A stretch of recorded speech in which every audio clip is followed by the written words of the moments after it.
Tường Vi xin kính chào quý vị. Mời quý vị theo dõi phần phỏng vấn đặc biệt của bản tin Hoa Thịnh Đốn với ông đại sứ Hoa Kỳ đang làm việc tại Việt Nam, ông Michalak. Xin quý vị cho phép chúng tôi được phát hình chương trình ngày hôm nay bằng Anh ngữ. Mời quý vị theo dõi. Mr. Ambassador, we welcome you to the SBTN Washington News program, and we thank you for this interview. The first question that we have, could you please tell us why you are here in the United States at this time, and what is the reason for that? Well, I'm here in the United States because every year around June, I come back to the United States to do consultations with various people within the U.S. government. And so this is my time to come back and talk to officials in the State Department and around the U.S. government about U.S.-Vietnam relations. As you know, today is the 35th anniversary of the fall of Saigon to the North Vietnamese Communist Force, but it's also marked as the first defeat to the United States foreign policy in the history. What is your take for this event? Well, I think that we all learn from the lessons of history, and as my Vietnamese friends always tell me, the U.S. and Vietnam have had their ups and downs in our relationship. But we are all looking forward, and I think that's exactly the reason that I am in Vietnam today. I represent the idea of going forward, the idea of reconciliation, and I think that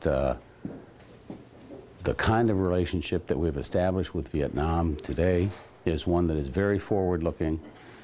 It is a relationship that wants to see a strong, prosperous, and secure Vietnam. It is a relationship that wants to see reconciliation between the North and the South, and I think that we're making great progress on all fronts. So I think on this day we ought to remember those who fell. I think at the same time we ought to remember those who are moving forward in the relationship. And I certainly support all of our efforts to improve the relationship between the United States and Vietnam.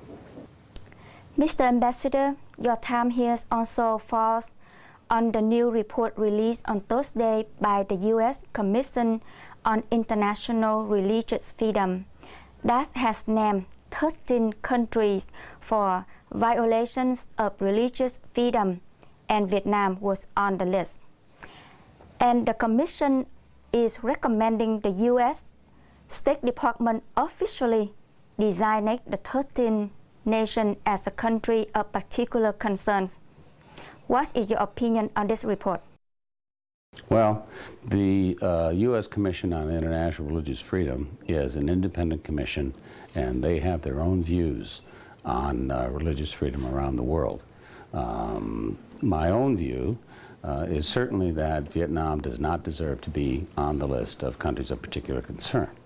I think that over the past years there have been over 70 different religious denominations that have been declared able to function within Vietnam. There have been innumerable house churches that have been opened. There are seminaries that are open now. There are bishops, and there are religious leaders that can send their seminarians anywhere they want to within Vietnam. So I think Vietnam has made some great progress in terms of religious freedom. 8 to 10 years ago, when you went to a mass, a Christmas mass or an Easter mass, you would find very few people attending those ceremonies. These days, if you go to those masses, you can't get anywhere near the church because of the tens of thousands of people who show up for these kinds of celebrations. So I think on religious freedom, I think that Vietnam is doing just fine. I think that they will continue to do so, even though it's not perfect. There are still a number of registrations that are taking too long to be approved, and we're working with the government to get these things approved much quicker, and also to allow religious groups to do charitable deeds, charitable works. The Catholic Relief Services is helping in disaster assistance, and there are other organizations that are doing very good work in HIV/AIDS and in other socially relevant areas. So I think on religious freedom, I think Vietnam is doing a good job. For some Vietnamese Americans in this country, we are no longer considered as a friendly ambassador of their cause.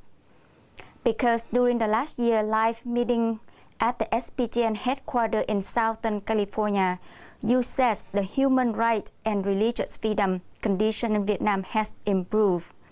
But in fact, it was not. Do you want to answer for this? Well, you have your view and I have mine. But I think definitely in terms of religious freedom, I think the situation has improved. And I think that is certainly the opinion of all the religious groups with whom I speak in Vietnam. The human rights situation in general, I think that there has been some problems recently, particularly in the October to January period. There were a number of bloggers and a number of activists that were arrested for reasons which in any country around the world would simply be considered expressing their own opinion. And we have protested those arrests, we have protested those convictions, and we will continue to do so, because that is a violation of what we consider to be human rights. But on religious freedom, I think that's a separate issue. And thank you for your time, and again, thanks for the interview today with us. You're welcome.